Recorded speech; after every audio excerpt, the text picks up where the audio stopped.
Hello students, welcome to my Abhyas. My name is Sahana KS and I am your physics educator. So we were discussing the chapter Electrostatic Potential and Capacitance of PUC 2, right? The second chapter. So in that we got to know what is an electrostatic potential, okay? And pertaining to that, today we will be having some derivations, very important derivations, and that may give you around 5 marks. And the application of this also is very important because the application of this is asked in your competitive exams such as the NEET exams and also the JEE. Clear? So we'll check with the first one, which is the potential due to a point charge. So potential due to a point charge, I have to find out the potential, that is the value of V. Okay, so the value of V near a certain point charge. So what I'll do in this case is, when we just check about the potential or electrostatic potential and about the potential difference. So electrostatic potential and potential difference are one and the same. But what is happening here? We are finding out the difference between the potentials, but here we have only the electrostatic potential. So in this case, today we'll just find out the potential due to a point charge. Okay. So what happens when there is a point charge and there is a test charge also, which comes under the influence of that point charge, and what may be the potential.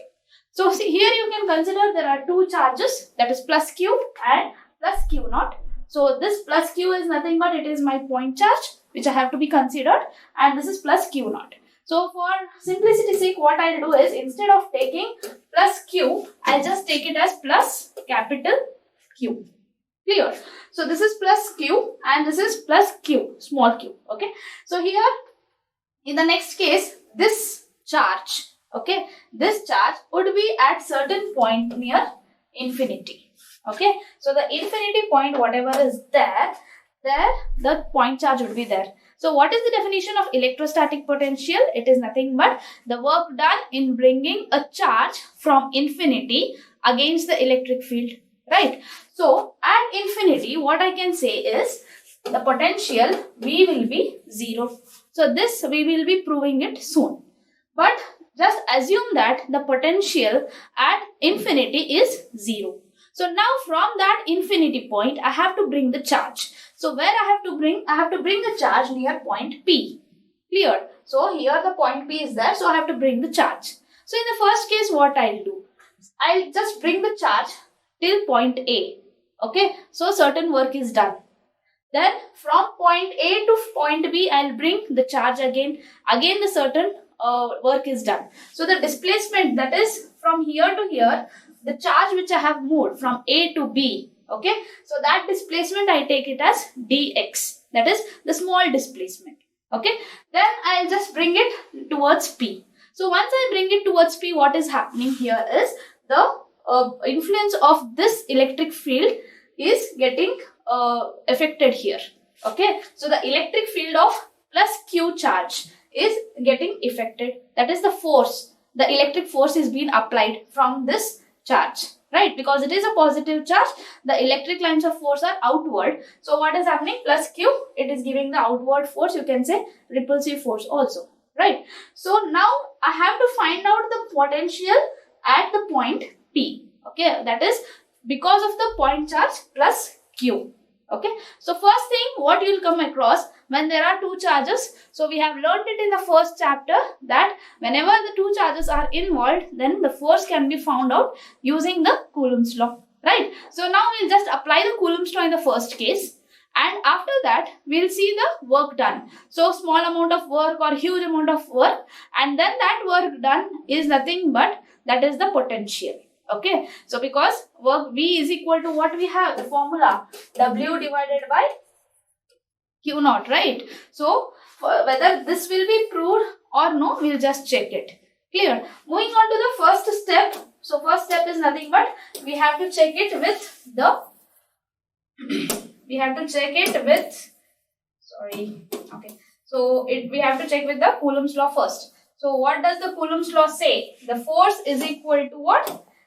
Force is equal to the product of the distance, and also that is the square of the product, square of the charges, and inversely proportional to the square of the distance, right? So it is F is equal to, the force between the two charges is equal to 1 divided by 4 pi epsilon naught Q naught divided by x square, because the distance between O and A is x, because I won't be considering from infinity, but I'll be bringing it near the point A.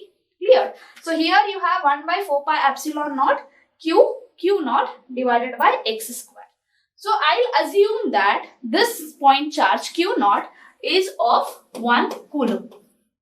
Okay, so if that charge is of 1 coulomb, then what happens here? Q into 1. So I'll get F is equal to 1 divided by 4 pi epsilon naught, okay, Q divided by x square. Clear? So let me consider this as the first equation. Okay, so what I have done, I have applied the Coulomb's law. So when I apply the Coulomb's law, I get 1 by 4 pi epsilon naught Q divided by x square. Okay, so after this Q naught will be assumed that it is of 1 coulomb, and then I get it as 1 by 4 pi epsilon naught Q by x square.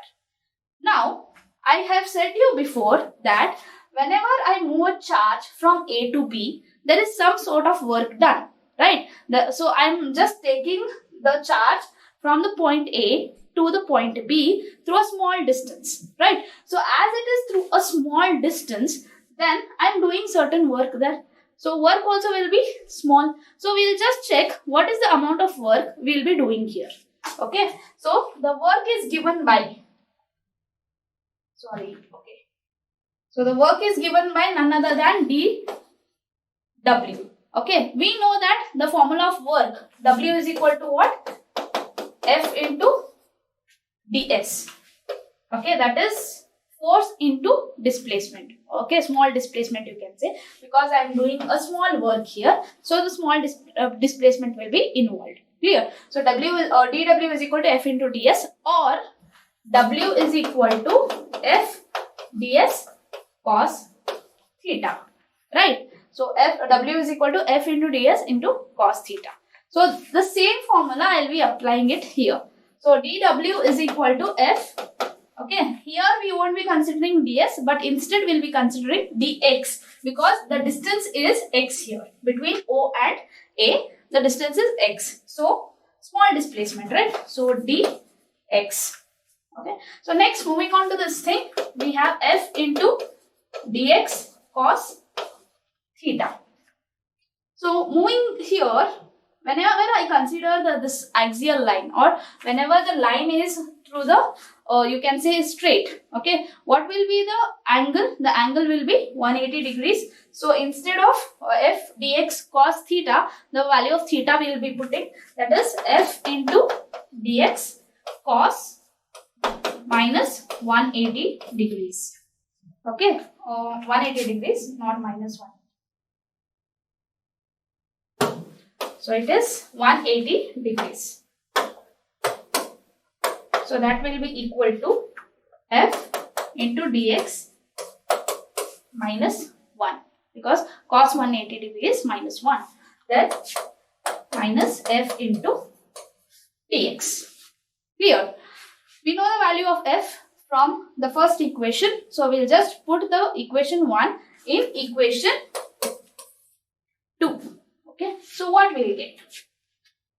That is equal to minus 1 divided by 4 pi epsilon naught, okay, into, what do I have? Q divided by x square into dx. Solving. So I'll just solve it. What I'll do is, I'll just take 1 by 4 pi epsilon naught and Q also outside, because all that is Q divided by 4 pi epsilon naught is nothing but it is the constant quantities. So Q divided by 4 pi epsilon naught minus 1 by x square. So minus also I'll keep it out itself, because it will be very useful for you. So minus it is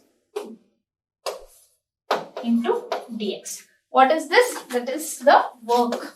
Small amount of work done in bringing the charge from point A to point B. Okay. So as I am bringing this, how much amount of work I am doing? I am doing dw is equal to minus q divided by 4 pi epsilon 1 by x square into dx. So solving in the sense I need the work done from A to the point P. So what I'll do, I'll just integrate it. So once I integrate it, I'll get the whole work done in bringing the charge from infinity distance to the point P. Clear? So moving here, we have W is equal to, integration of infinity to x.